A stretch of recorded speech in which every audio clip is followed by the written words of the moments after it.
வணக்கம். Shipping, சாம்பரிங், chip slots மற்றும் oil grooves பற்றிய இந்த அமர்வுக்கு வரவேற்கிறோம். அமர்வை தொடங்கலாம். இந்த அமர்வின் நோக்கங்கள் என்னவென்று பார்ப்போம். இந்த அமர்வின் முடிவில் நீங்கள் செய்யக்கூடியவை: வரைபடத்தின்படி ஸ்லாட், groove மற்றும் chamfer ஆகியவற்றை மார்க் செய்யவும், டைமென்ஷன்ஸை பராமரித்து கிராஸ்கட் சிசலுடன் ஸ்லாட்டை சிப் செய்யவும், டைமென்ஷன்ஸை பராமரித்து ரவுண்ட் நோஸ் சிசலுடன் ஆயில் groove-ஐ சிப் செய்யவும், ஃப்ளாட் சிசலை பயன்படுத்தி ஆங்குலர் சர்ஃபேஸை சிப் செய்யவும். முதலில் சிப்பிங் ஆபரேஷன் மற்றும் சிசல்ஸ் பற்றி கற்றுக்கொள்வோம். சிப்பிங் என்பது சிசல் மற்றும் ஹேமரின் உதவியுடன் அதிகப்படியான உலோகத்தை அகற்றும் செயல்பாடாகும். சிசல் என்பது சிப்பிங் மற்றும் கட்டிங் ஆஃப் செயல்பாட்டிற்காக பயன்படுத்தப்படும் கையால் வெட்டும் ஒரு கருவியாகும். 5 பொதுவான வகை சிசல்கள் உள்ளன: ஃப்ளாட் சிசல்ஸ், கிராஸ்கட் சிசல்ஸ் அதாவது cape chisels, half round nose chisels, diamond point chisels, web chisels அதாவது பஞ்சிங் சிசல்ஸ். ஃப்ளாட் சிசல்ஸ்: இந்த சிசல்கள் பெரிய ஃப்ளாட் சர்ஃபஸ்களில் இருந்து உலோகத்தை அகற்றவும், வெல்டட் ஜாயிண்ட்ஸ் மற்றும் காஸ்டிங்ஸின் அதிகப்படியான உலோகத்தை சிப் ஆஃப் செய்யவும் பயன்படுத்தப்படுகின்றன.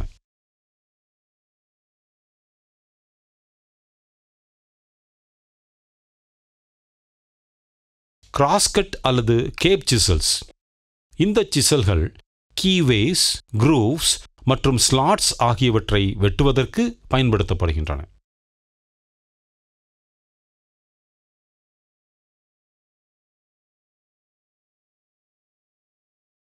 ஹாஃப் ரவுண்ட் நோஸ் சிசல்ஸ்: இந்த சிசல்கள் வளைந்த grooveகளை அதாவது ஆயில் grooves வெட்டுவதற்கு பயன்படுத்தப்படுகின்றன.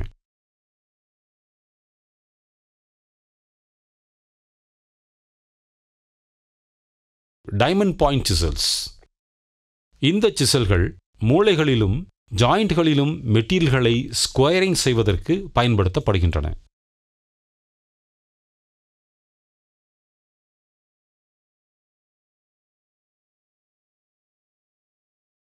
Web chisels or punching chisels: இந்த சிசல்கள் செயின் ட்ரில்லிங்க்கு பிறகு உலோகங்களை பிரிப்பதற்கு பயன்படுத்தப்படுகின்றன.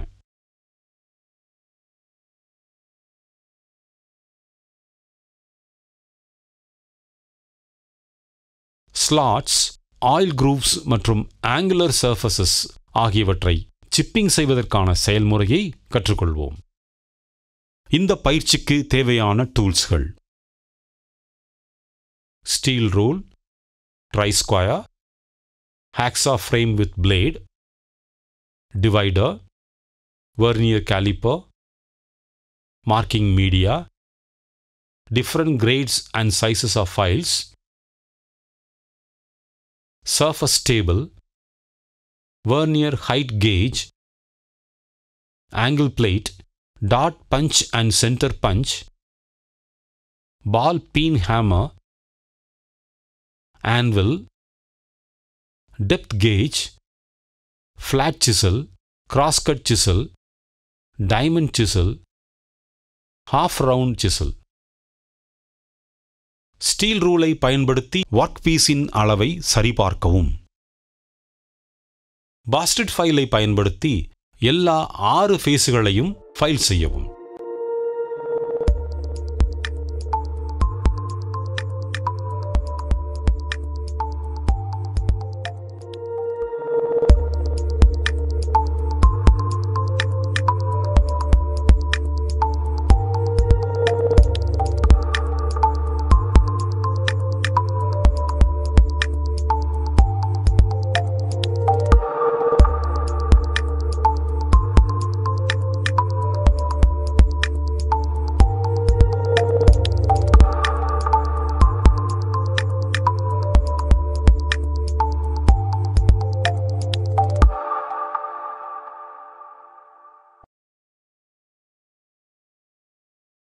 ட்ரை ஸ்கொயரை பயன்படுத்தி parallelism மற்றும் பெர்பெண்டிகுலாரிட்டினை உறுதி செய்யவும்.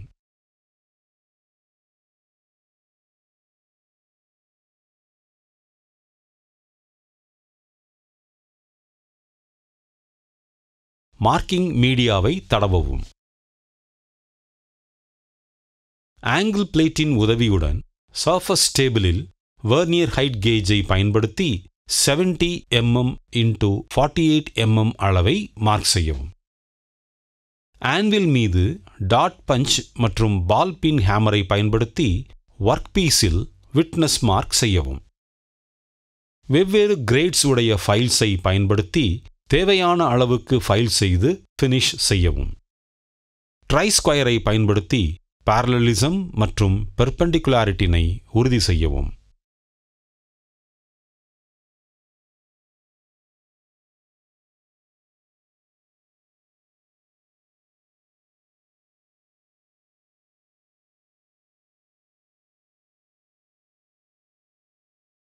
வெர்னியர் கேலிப்பரை பயன்படுத்தி பரிமாணங்களை சரிபார்க்கவும். சர்ஃபஸ் டேபிள் மற்றும் ஆங்கிள் பிளேட்டை சுத்தம் செய்யவும். வெர்னியர் ஹைட் கேஜின் ஸ்கிரைபரின் தடையற்ற இயக்கத்தை உறுதி செய்யவும். ஃபேஸ் A மீது மார்க்கிங் மீடியாவை தடவவும். ஆங்கிள் பிளேட்டால் சப்போர்ட் செய்யப்படும் சர்ஃபஸ் டேபிளில் செயல்பொருளை வைக்கவும். வெர்னியர் ஹைட் கேஜை பயன்படுத்தி ஃபேஸ் B இலிருந்து 5 mm, 15 mm, 18 mm, 30 mm மற்றும் 39.5 mm டிஸ்டன்ஸில் கோடுகளை மார்க் செய்யவும். வெர்னியர் ஹைட் கேஜை பயன்படுத்தி ஃபேஸ் C இலிருந்து 10 mm, 11.5 mm, 58.5 mm மற்றும் 60 mm டிஸ்டன்ஸில் லைன்ஸை மார்க் செய்யவும். ஸ்டீல் ரூலை பயன்படுத்தி டிவைடரை 1.5 mmக்கு அமைக்கவும். வரைபடத்தின்படி டிவைடரை பயன்படுத்தி 1.5 mm ரேடியஸ் கொண்ட செமி சர்க்கிள்களை மார்க் செய்யவும்.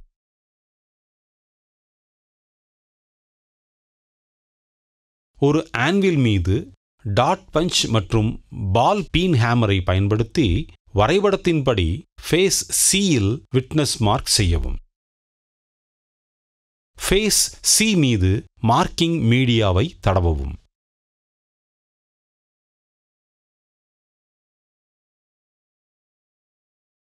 வெர்னியர் ஹைட் கேஜை பயன்படுத்தி வரைபடத்தின்படி ஃபேஸ் B இலிருந்து 5 mm, 15 mm, 30 mm மற்றும் 39.5 mm டிஸ்டன்ஸில் நேர்கோடுகளை மார்க் செய்யவும்.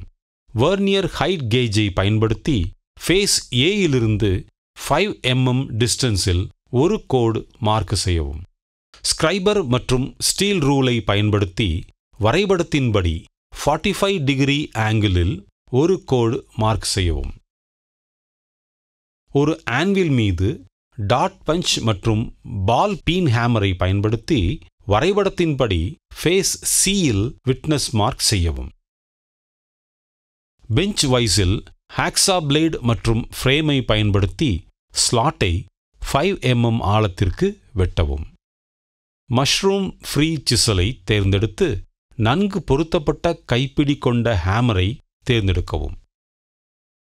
ஹேமரின் ஃபேஸில் இருந்து எண்ணெய் பிசுக்கு ஏதேனும் இருந்தால் துடைத்து விடவும். தனிப்பட்ட பாதுகாப்பு உபகரணங்களை அணியவும்.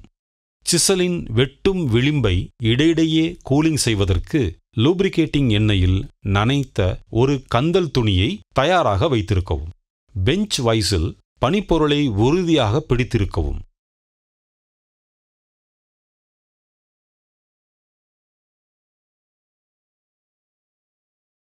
சிப்பிங் செய்யும்போது உடன் பிளாக் கொண்டு பனிப்பொருளை சப்போர்ட் செய்யவும். உலோகத்தை சீரான தடிமனாக வெட்டுவதற்கு சிசலை தோராயமாக 35 டிகிரிஸ் ஆங்கிளில் வைத்திருக்கவும். எப்பொழுதும் சிசலின் பாயிண்டை கவனித்து சிசலின் ஹெட்டில் ஹேமரை பயன்படுத்தவும். அதிகபட்ச நெம்புத்திறனுக்கு கைப்பிடியின் முனையில் ஹேமரை பிடித்துக்கொள்ளவும். செய்பொருளின் விளிம்பு உடைவதை தவிர்க்க பாதி நீளத்திற்கு 0.5 முதல் 1 mm ஆழத்திற்கு ஸ்ட்ரெயிட் ஸ்லாட்டின் சிப்பிங் செயல்பாட்டை தொடங்கவும். சர்ஃபஸின் முடிவிற்கு முன் சிப்பிங் செய்வதை நிறுத்தவும். வைஸில் இருந்து செய்பொருளை அகற்றி நேர்மாறான திசையில் வைக்கவும்.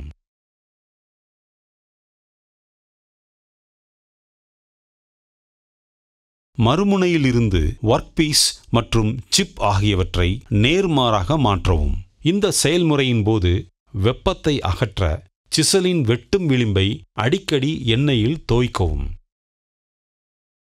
9.5 mm அகலத்திற்கு 5 mm ஆழத்தை பெற கிராஸ்கட் சிசலை பயன்படுத்தி ஸ்ட்ரெயிட் ஸ்லாட்டின் சிப்பிங் செயல்பாட்டை தொடரவும். டைமண்ட் பாயிண்ட் சிசல் மற்றும் பால் பின் ஹேமரை பயன்படுத்தி ஸ்ட்ரெயிட் ஸ்லாட்டின் மூலைகளை சிப் செய்யவும். டிஃபரண்ட் கிரேட்ஸ் ஆஃப் ஃபைலை பயன்படுத்தி ஸ்ட்ரெயிட் ஸ்லாட்டை ஃபினிஷ் செய்யவும். ஸ்டீல் ரூல் மற்றும் டெப்த் கேஜ் மூலம் ஸ்லாட்டின் அகலம் மற்றும் ஆழத்தை சரிபார்க்கவும். சிசல் மற்றும் பால் பின் ஹேமர் கொண்டு 3 mm அகலமும் 3 mm ஆழமும் கொண்ட ஆயில் குரூவை சிப் செய்யவும். ஸ்டீல் ரூல் மற்றும் டெப்த் கேஜ் மூலம் ஆயில் குரூவின் அகலம் மற்றும் ஆழத்தை சரிபார்க்கவும். ஃப்ளாட் சிசல் மற்றும் பால் பின் ஹேமரை பயன்படுத்தி 5 x 45 டிகிரி ஷாம்ஃபர்ட் பகுதியை சிப் செய்யவும். ஃப்ளாட் ஃபைலை பயன்படுத்தி ஷாம்ஃபர்ட் பகுதியை ஃபினிஷ் செய்யவும். ஸ்டீல் ரூல் மூலம் ஷாம்ஃபர்ட் பகுதியின் டைமென்ஷன்களை சரிபார்க்கவும். ஒர்க் பீஸின் அனைத்து ஃபேஸ்களையும் மூலைகளையும் டீபர் செய்யவும்.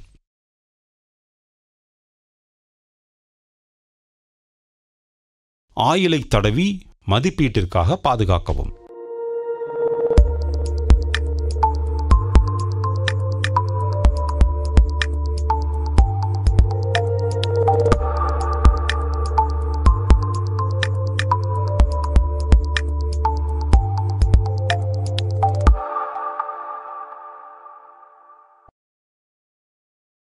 சிசல்களின் கவனிப்பு மற்றும் பராமரிப்பு. பயன்படுத்துவதற்கு முன் சிசலை கூர்மைப்படுத்தவும். துருப்பிடிக்காமல் இருக்க எண்ணெய் தடவவும். மஷ்ரூம் ஹெட் சிசலை பயன்படுத்த வேண்டாம். அதன் ஹெட்டில் கிரீஸ் அல்லது சிசலை பயன்படுத்த வேண்டாம். ரீகேப் செய்கையில் நாம் கற்றுக்கொண்டது என்னவென்றால், வரைபடத்தின்படி ஸ்லாட், குரூவ் மற்றும் ஷாம்ஃபர் ஆகியவற்றை மார்க் செய்யவும். டைமென்ஷன்ஸை பராமரித்து கிராஸ்கட் சிசலுடன் ஸ்லாட்டை சிப் செய்யவும். டைமென்ஷன்ஸை பராமரித்து ரவுண்ட் நோஸ் சிசலுடன் ஆயில் குரூவை சிப் செய்யவும். ஃப்ளாட் சிசலை பயன்படுத்தி ஆங்குலர் சர்ஃபேஸை சிப் செய்யவும். எனவே சிப்பிங், சாம்ஃபரிங், சிப் ஸ்லாட்ஸ் மற்றும் ஆயில் குரூவ்ஸ் பற்றிய அனைத்தும் இதுவே ஆகும். நீங்கள் அனைத்து கருத்துக்களையும் பயிற்சிகளையும் புரிந்து கொண்டீர்கள் என்று நம்புகிறேன். அடுத்த அமர்வில் சந்திப்போம்.